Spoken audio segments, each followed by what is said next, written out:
Welcome to Brewing Success, where growth is the mission, change is the reward, and progress is the goal. I am your host, Andrea Gebhardt. I'm a former educator turned passionate entrepreneur whose desire to create impact has never wavered. I have spent the last decade teaching, mentoring, and coaching people on how to create success in their lives and businesses with proven strategies and systems that not only bring about change, but big results. When it comes down to it, teaching is my specialty, leadership is my jam, and inspiring you to live a bigger, fuller life is what I'm all about. This podcast will give you the knowledge and tools you need to brew success in almost any area of your life. You're going to walk away each week feeling inspired, motivated, and ready to step outside your comfort zone and into the next level of who you're meant to be. Now let's get into today's episode. Hey, welcome back to Brewing Success. My name is Andrea Gebhardt. I am your host today and on every episode, actually. And today we're going to talk about how to make failure your greatest leadership advantage. And I don't know who told the lie once upon a time that, the road to success was ever going to be easy, ever going to be simple. I don't know who started that lie, started that whole rumor, but it's not. It absolutely is going to be full of setbacks and pitfalls and lessons and learnings, all so incredibly designed to shape you and craft you into the person you need to become to lead the team, to start the business, to have the success, to reach the next level. I've always said that failure isn't final, it is fertile. It is so fertile because if we're not trying, we're not failing. When people say things like, oh my gosh, well, I don't want to fail or I don't want to mess up, I'm like, no, fail, mess up. That's the only way that you can learn to do it better. It's the only way that you can make those micro adjustments and make a big change later on. It's kind of like when you're teaching kids how to make pancakes. They're really excited at first, and then they burn the first batch, right? They are like triple black on both sides, completely unedible. They could actually serve as like a weapon. I'm sure TSA would confiscate them if they came through.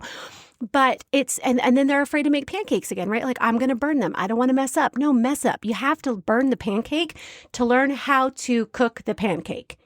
You got to learn how to adjust the heat. You got to learn how to watch for the bubbles. You got to learn about consistency of batter. You got to learn about how to prep the pan. You have to learn all of those things. And once you do, you become an incredible pancake maker. So once we learn to embrace failure, understand that it's a part of the process, understand that it's embedded in the procedure, understand that success is paved in stepping stones of failure, we will then start to also recognize that failure isn't something we are. Failure is something that we experience that gives us the opportunity to grow and evolve and become who we need to be. Failure is not the opposite of success. Please hear me when I say that. It is the pathway to it. So let's talk about the F word, failure, today. Most people avoid it. They avoid failure. That's why most people never reach their goals, why most people never chase their dreams. And that's why people are able to say that the best books were never written, the best movies were never filmed, the best ideas were never executed on, the most incredible inventions of our lifetime were never developed because people were so afraid of failing, of messing up, of making mistakes, of it not going as planned, like how they had it planned in their heads. But I'm a big believer in starting messy. I'm a big believer that imperfect action is better than stale perfection every single day of the week. And I'm a big believer that you are going to have to get comfortable with failure, become besties with it, so that you can understand the role and the relationship it plays in your journey. And again, most people avoid it like it's a contagious disease. But the best leaders, they expect it. They use it and they grow through it. So if you're out there and you are wanting to start a business, you're wanting to write a book, you're wanting to go into business with a friend, expect to fail. Expect that things are going to go wrong. Expect that things are not going to go the way that you planned, and be prepared to anticipate that so that when it arrives, you're like, oh, you don't get tripped up. You don't want to quit. You don't want to back down. That was supposed to happen. I was supposed to fall flat on my face. I was supposed to have a potential customer say no. I was supposed to have somebody quit on me. I was supposed to have this go wrong or this go wrong or that go wrong, because all of those little things are tests to build up our level of resilience under that pressure of things happening around us, under the pressure of failure.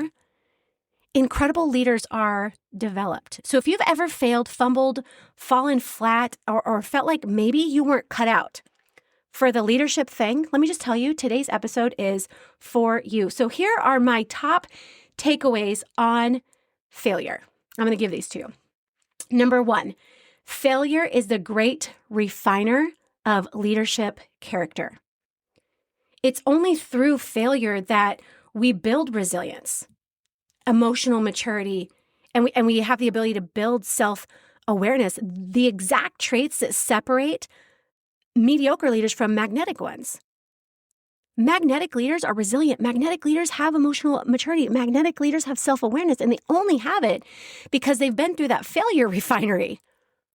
All those people who lack resilience, give up right when things get hard, always back down when they're met with challenges and adversity, blow up, shrink down, get catty, get petty, gossip, don't realize they're the problem. They're the people who those are the people you want to avoid, because they're the people who are not taking steps toward their dreams, their goals. They're not putting themselves into that failure refinery so they can come out on the other side better and more equipped to lead. Think about the leaders you admire the most. They didn't get where they are by skipping the struggle. It's not like we have a remote, right? Where we get to be like, we see the upcoming struggle. We're like, I want to skip that. I want to fast forward through that. I'm just going to turn it off and not get to that. We don't have that option in life. We don't have a remote control. We oftentimes don't even see the struggle coming ahead. We just come face to face with it. And who we really are shows up in those moments. How we really react shows up in that moment. The growth and development you say you've been doing, it's revealed in those moments. And you either whine, complain, gripe, back away, step down, run away, or you look, you assess, you evaluate, you learn, you adjust, you step over, you move on. That's the difference. So failure is a great refiner of leadership character. When you can take ownership of that idea, then you see failure as something that's coming along to assist you, not assault you. I've failed launches. I have failed launches. I've misread team dynamics. I've second-guessed decisions that totally backfired. And every time I came out sharper, humbler. Is humbler a word? More humble? And better prepared. I've always said, again, that failure isn't final, it's fertile. And if you can learn to embrace who you grow into as a result of it, it will 10x what you're able to grow in spite of it. A key mantra to maintain when it comes to failure is this. This didn't happen to me, it happened for me. And I love that because it takes power away from the problem and puts the power back into you and what you choose to do next. Number 2, failure increases clarity if you're willing to look at it. Failure at the end of the day really is just a mirror. It reflects what's working, it reflects what's not, and it also reflects what's hiding in your blind spots. It's like getting lost with GPS. You don't throw the whole car away. You recalculate, you course correct, and you adjust the route. So here's a great question to use when you have failed. What lesson did that failure try to teach me that I might have missed the first time? And you notice what I said there? The first time. Because sometimes we look at failure and we're disgruntled and we're angry and we're mad. And we're just like, I suck. This isn't working. This must not be for me. And we give up. Versus, okay, what do I need to learn here? What does this failure say about me? What I'm doing right? What I'm not doing well? What adjustments I need to make? That's clarity. And clarity is a gift, especially when you're on the journey, especially when you're growing, especially when you're working towards those goals and those dreams. And just to go back to that whole GPS example, if you're using GPS and it stalls, or it gives you the wrong directions, or it sends you on a wicked detour that adds 30, 40 minutes to your trip, You don't get out of the car, kick the tire, call it a stupid car, tell the car that it's not for you. You guys aren't aligned. It's just not working. You're going to have to go get a new car. You don't just abandon the car on the side of the road. You get in and you recalculate the GPS and you start from right where you are. Now, in the instance of the GPS, you may not have been able to avoid the failure of the system because it's just technology and technology is sassy. But in life, we have the ability to accept, anticipate failure, leverage the lessons that it brings to us, and move forward stronger, capable, and more equipped than ever before. Number 3, failing forward models leadership in real time. And this is probably like my absolute favorite. Let me just tell you, your team does not expect perfection. They crave transparency. When they see you own it, fix it, and rise from it, they feel safe to do the exact same thing. So failing forward models leadership in real time, and it shows your team it's okay to try. It's okay for things to not go like you thought they would go. It's okay for you to not constantly have the biggest and the best numbers and the this and the that. It's okay. It's a part of it. You're going to make adjustments and you're going to move forward. Think of a time that like you saw a leader say, I totally messed up. I got that wrong, but here's what I've learned. That moment right there for everyone else on the team, that's a mega trust builder because it took ownership. You know what? My tone in that moment wasn't really fair. I'm sorry. Can we have that conversation again? Trust built, magic, like boom, right there in the moment. Guys, got you all excited and hyped up for this and that, and there were some challenges we didn't anticipate that kind of threw a wrench in some things, but here's what we've learned. Here's what we're changing. Can we take another stab at this? That instant trust builder, that's where you develop strong culture. That's where you develop strong team dynamic is in those moments. Normalize failure by naming it. Hey team, I tried something and it didn't land and here's how I'm adjusting. It's just kind of like when you make dinner. If you make, again, I think I'm hungry. It's like lunchtime right now as I'm recording this. So that's the food analogies, but it's kind of like if you're making dinner and you realize, oops, I forgot to put such and such side on and it's not going to be ready in time. You adjust. It's just like when I go back to teaching, there would be times when I'd be teaching a lesson and I had it all planned out and the kids are going to do this activity and create this thing. And this is how it's going to really demonstrate their knowledge of the lesson. And I'm so excited. And then in the midst of it, I left out an important step. In the midst of it, I didn't bring one of the necessary resources to be able to allow it to go to the next step in the process. In the midst of it, I realized that the class doesn't understand and I have to go back. We have to adjust. You know what, guys? I know said we were going to use this for this part of the project, but I forgot that at home or I forgot to pick it up or I didn't bring it today. So we're going to adjust and we're going to use this instead.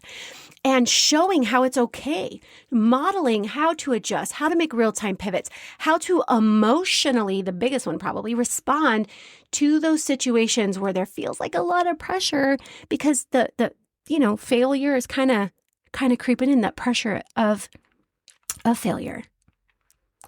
And then number 4, you're not going to believe this one actually, but the faster you fail, the faster you grow. High performers do not fear mistakes.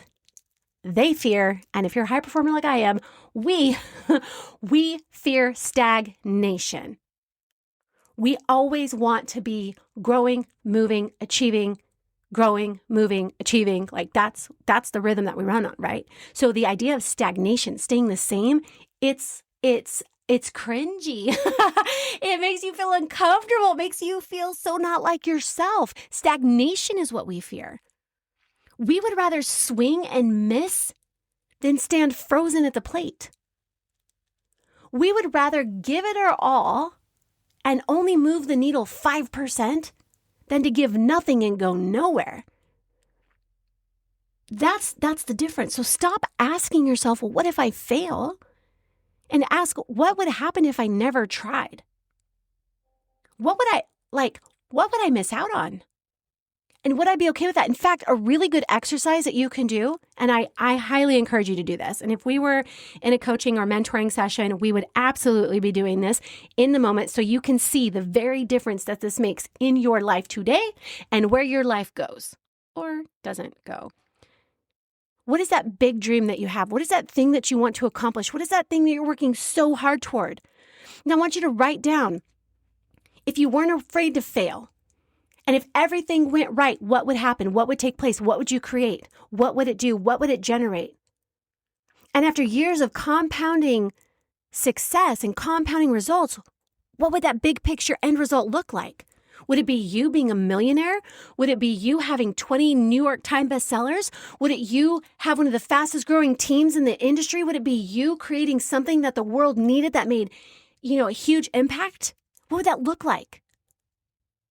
If you couldn't fail, if nothing could go wrong, if everything went right, what would it look like?